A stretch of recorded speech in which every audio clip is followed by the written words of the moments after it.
Якутская городская дума провела депутатские слушания по проблеме безнадзорных животных.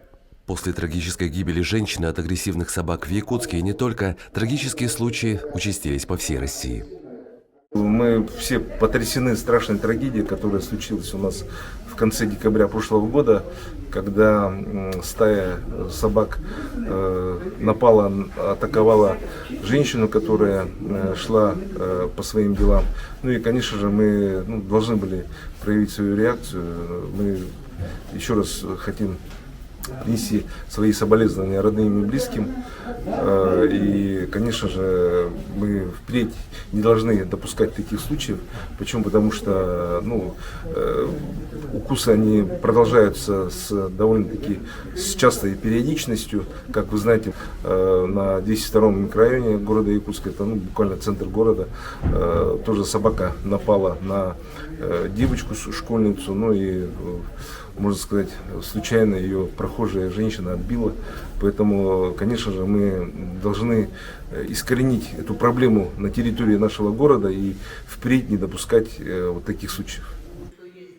Были озвучены конструктивные вещи, которые могут привести к кардинальным переменам. В обсуждении резонансного вопроса приняли участие депутаты сразу 3 уровней – Государственного собрания Илтумен Республики, Якутской городской думы, а также депутат Государственной думы Федерального собрания Российской Федерации Галина Данчикова. Понятно, согласна. Где-то есть, скажем, слишком зарегулированность по полномочиям. Согласна с вами. Поэтому сейчас такой вопрос поднимается государственный. То, что касается закона об ответственном обращении животных.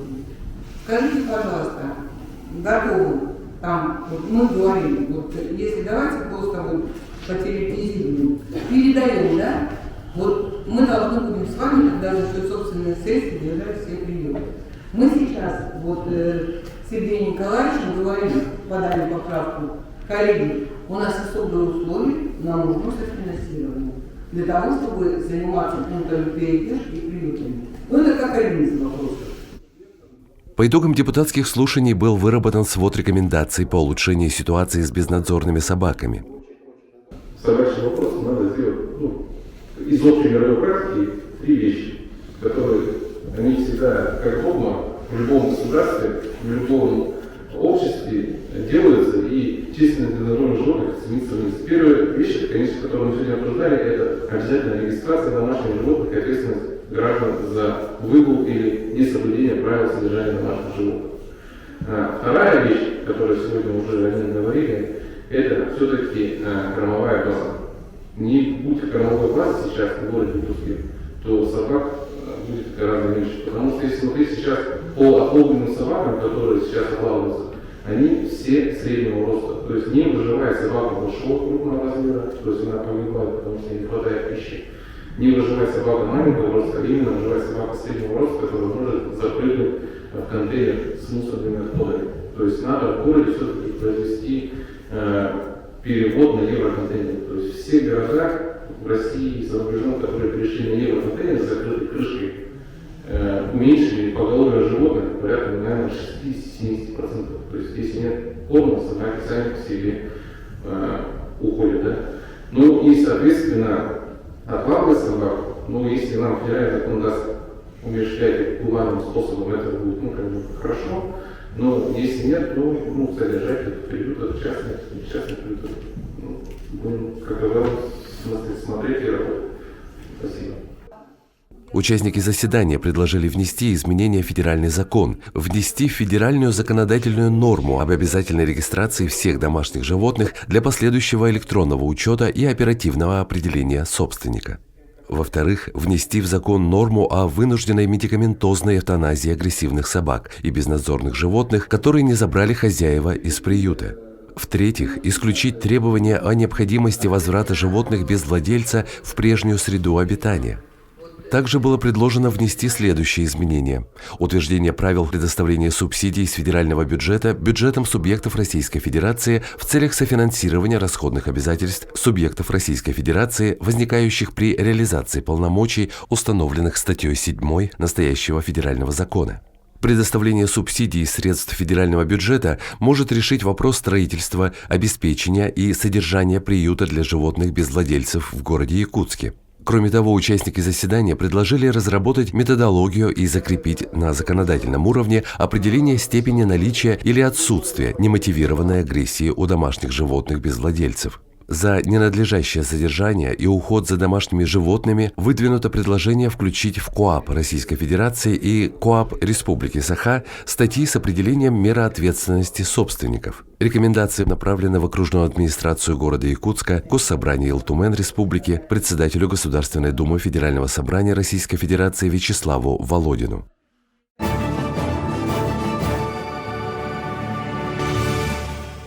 Депутаты Якутской гордумы совершили объезд пунктов передержки безнадзорных животных и территории Агату, где произошел трагический случай. В пункте передержки безнадзорных животных благотворительного фонда «Помоги выжить» собаки содержатся на привязи. На сегодняшний день там содержится более 1000 собак. Когда привозят новых, добавляют дополнительные вольеры. В городе Якутске порядка 7000 безнадзорных собак, поэтому в планах намечается расширение на 1350 голов. Расходы при этом составят предварительно 42 миллиона рублей. Собаки здесь содержатся в течение 30 дней, потом их выпускают. В случае необходимости будут возводить третью очередь пункта передержки. То, что мы, например, сегодня видели по Чеченко, да, очень трудно назвать это гуманным отношением. Когда собака на холоде, скажем, питание, понятно, что есть, и это лучше, чем она бегает по улице, но находиться вот на короткой, скажем, привязке все время, да, очень, скажем, такое спорное отношение к слову гуманности. Но если подумать, что кто-то здесь может вечно находиться в этой клетке, тоже очень проблемно. Ответственное отношение каждого хозяина собаки, оно должно быть во главе угла. И если ты взял собаку, ты за нее должен нести ответственность. Потому что мы же вот видим вот здесь в клетках, да, не все собаки бездомные. Многие упитанные, довольно ухоженные. То есть я понимаю, что это собаки, которых принципиально где-то есть хозяин. И, возможно, они когда-то не так давно были где-то, скажем, в каких-то, может, там, на дачах это жили, подкармливались. Мне кажется, вот цивилизованно иметь определенный налог на содержание собак. Если ты хочешь иметь собаку или кошку, ты должен платить какой-то налог, чтобы эти средства уходили на организацию площадок для выгула, на организацию каких-то вот мест, может быть, приютов для бродячих животных. То есть мне кажется, что когда-то мы придем к введению вот такого налога. Но в первую очередь все равно должна быть ответственность вообще хозяев за своих собак.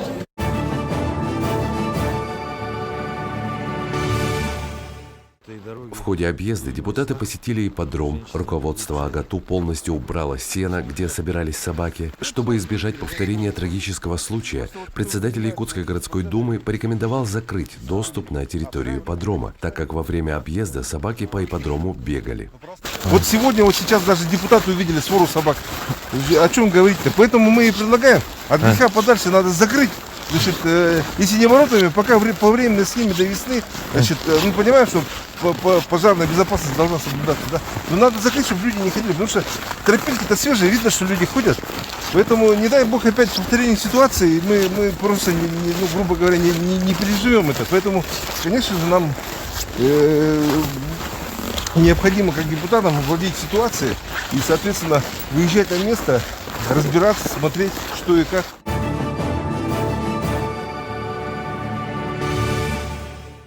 Третьим объектом объезда стал временный пункт передержки животных в теплом ангаре на автодорожной 1/4. По автодорожной максимальная вместимость составляет 320 голов. Сейчас ведется работа по переименованию пункта передержки безнадзорных животных в приют для содержания собак. После расширения помещения в приюте должно содержаться около 3000 голов. Конечно, в тепле, а там минус 50, естественно, здесь лучшие условия. Тут и вольеры новые, и питание хорошее, как бы, а там собаки находятся на улице, но там нам необходимо принять, во-первых, нормативно-правовые акты, законы, значит, в том числе и на региональном уровне, по регистрации животных. Вот, и, соответственно, чтобы их можно было промаркировать, прочипировать для более оперативного установления владельцев. Вот, и в этом случае, естественно, у нас будет полнота картины. Мы будем знать, сколько, значит, собак находится у людей, да, значит, можно будет устанавливать, кто, значит, просто выпускает собак там без, скажем, на самовыгуле, да. Вот, поэтому это все должно регистрироваться. Вернее, мы должны внести изменения в закон в части невыпуска собак в прежнее среду обитания. Вот. Если, значит, позволит финансирование, то, соответственно, мы должны уже пожизненно содержать в этих приютах, пунктах передержки собак. Пусть они будут временные, да. Вот. Дальше мы говорили о том, что нам необходимо принять изменения в КОАП, Кодекс о административных нарушениях, где предусмотреть ответственность владельцев животных. И, соответственно, вот как вот приводили пример, значит, Республику Бурятия, где было наложено около 2000 штрафов, и, соответственно, там ситуация улучшилась после этого. Необходимо, чтобы вот на уровне уже правительства Российской Федерации была разработана методика об определении, значит, неадекватной такой агрессии со стороны животных, да, которые без владельцев, чтобы понимали, о чем идет речь. Также нам необходимо определиться с численностью, да, животных, чтобы мы могли запрашивать уже конкретные расчеты, запрашивать финансирование уже с вышестоящих бюджетов, чтобы не на пальцах объяснять, сколько у нас собак, да, потому что на данном этапе не существует конкретной методики подсчета поголовья. Таким образом, депутаты Якутской городской думы делают все, чтобы избежать повторения трагического случая и обеспечить безопасность на улицах города.